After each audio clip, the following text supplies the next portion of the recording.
Well, my brothers and sisters, it looks like we finally have a date, or an approximate date, that Biden and company are going to unveil their new executive orders to further infringe upon your rights. And it just so happens to coincide with the launching of political season and making this a mainstay of the 2024 Democratic campaign. It's almost like your rights are being used as pawns or as currency to buy their votes. Yeah. Everything will be linked in the description box below, and please let me know what you guys think in the comments field and send this one out, because this stuff is what we're going to fight for the next year to a year and a half, and I cannot wait to read those comments right down there.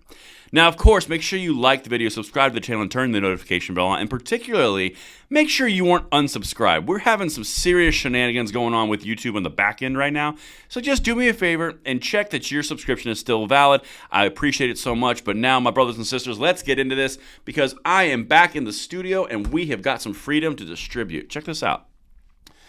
Biden preps rollout of expanded background checks as part of major gun safety push into 2024. Now, this is something that we've been expecting, that's been floated multiple times, that there's going to be new executive background checks, executive orders, infringing upon the rights of everybody, calling you a gun dealer if you sell one gun, based, of course, off of the Senate Bipartisan Safer Communities Act they passed last year. Thanks, Republicans and John Cornyn. But this is something that we've been seeing, and this is the first time we've actually got a rough date. And when I show you how this correlates, it's going to blow your mind. Let's just get going, shall we? President Joe Biden's campaign is preparing to make gun safety a central issue of his re-election campaign. And that will start off with the official approval soon and big rollout of a new executive action to massively expand background checks for gun purchases. Multiple aides involved tell CNN. Now, this has been leaked out from Giffords.org. It's come out from other sources. It's now getting leaked to CNN. This bad boy is coming, and they're going to release the date here in a second, or the approximate date in a second. But I want to make something very, very clear. Make sure you are subscribed, because the way that we fight this is we expose what they're doing. State level, national level, presidential level. The way that we fight this is sharing of information, and that is what this channel is dedicated to. Make sure that subscription is active. But let me show you how they're going to do this, because they don't leave it a secret. The interlocking government and political events heading into the fall, starting with Vice President Kamala Harris' speech on Friday at the Gun Sense University, hosted by the Everytown for Gun Safety Group, reflect a continuing shift on gun control that Democrats and advocates say they have been tracking in their internal data. Remember, we covered this, the vice president speaking at this convention yesterday. Nothing happens in a vacuum. These people are easily predictable. That's why we cover the things that we cover. Every single breadcrumb leads to the entire loaf of bread, if you will. But they always do it. And remember this little nugget? Every major gun safety group jointly endorsed Biden for re-election this week. We covered that as well. They are laying out the pieces to launch this as a majority of the campaign going into 2024 to distract from the other issues that are going on. They're going to pivot to this, and we're going to be right here to fight them every single day, multiple times a day, across 3 different YouTube channels: Second Legacy, Langley Outdoors, and Stone Second Sense. That's why we built this infrastructure, so make sure you're involved. But these are the reason we cover these things, but listen to this quote. He buys the notion that Democrats screwed things up for a long time by being afraid of talking about this issue, Murphy said. This is Chris Murphy in the Senate. Many of us believe that this issue can be our ticket back to the House majority and to a big electoral win, and Biden is part of that group. Gun safety advocates have also been pressing Biden advisors and other Democrats, setting strategy for 2024 to see even another political benefit. They have polling and focus groups findings that show that reminding voters of Republican resistance to gun control efforts largely negates the Republican polling advantage in talking about a rise in crime. Let me translate that for you.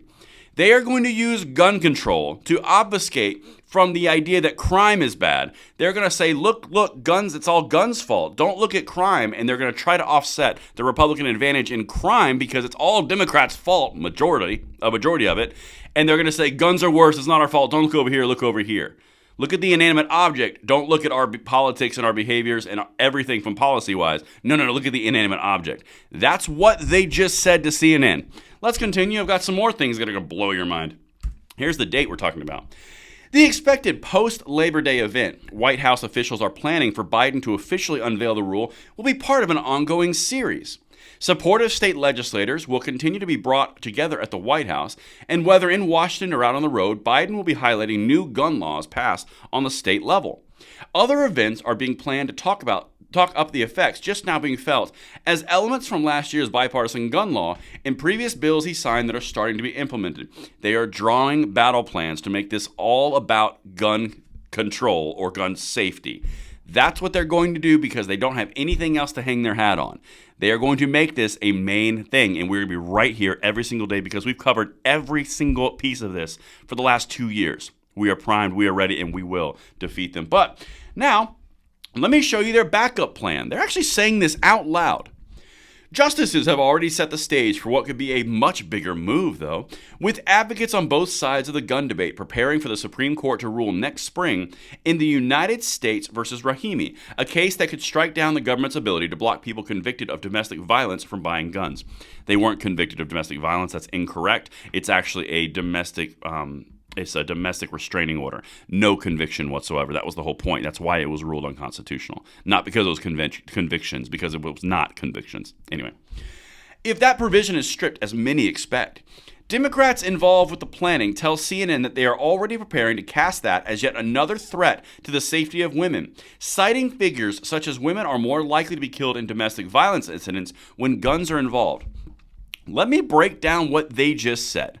They know that what they did was unconstitutional. They know that the Supreme Court is likely to strike it down. So when the Supreme Court strikes down an unconstitutional action, which is their entire role, they're going to say the Supreme Court's out of step and they're going to use it for their political advantage. That's what they just said.